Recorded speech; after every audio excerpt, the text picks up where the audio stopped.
Most people will help with your burial, not your breakthrough. It's a brutal reality, but one that many discover too late.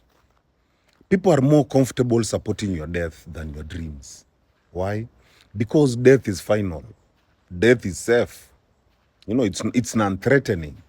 But now your growth, your evolution, your ambition, that intimidates people, especially those who have remained stagnant.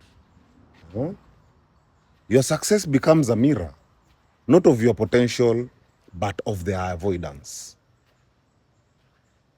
Don't place your hopes on people who haven't placed theirs on you. Whether it's family, whether it's friends, relatives, mentors, community. Too many people assume that proximity equals support. But the truth is, being close to you doesn't mean they believe in you. Some love your potential as long as it doesn't surpass theirs. Some smile at your vision, but secretly, they hope that you fail. Some nod at your dreams, but invest in your downfall through silence or even passive disbelief. When the time comes, many will help plan your funeral, carry your casket, post your photos with poetic captions. They'll be like, we lost a great one. We loved you, but God loved you more. But where were they when you needed capital? When you needed emotional support? When you needed someone to repost your work, show up at your event, believe in your gift? Most will support your absence more than your presence. And this is not bitterness. It's just clarity. It is not about hating people or isolating yourself. It's about releasing the expectation that people owe you support.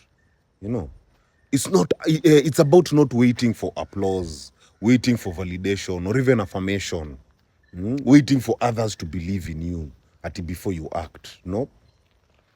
Because the most reliable, consistent, unshakable place to put your hope is in yourself. And here's why you must be your own safety net.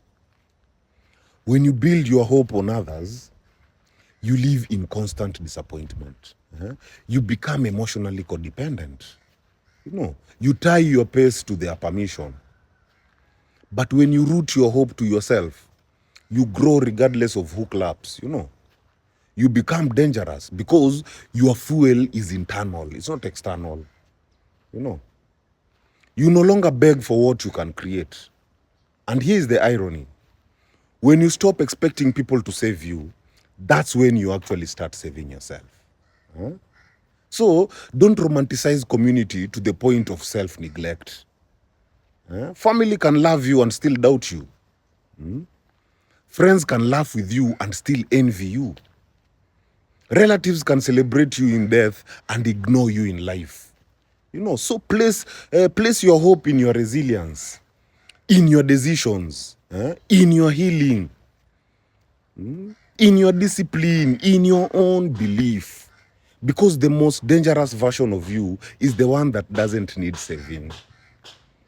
Not because you're invincible, but because you have stopped waiting. My people, heal. Heal.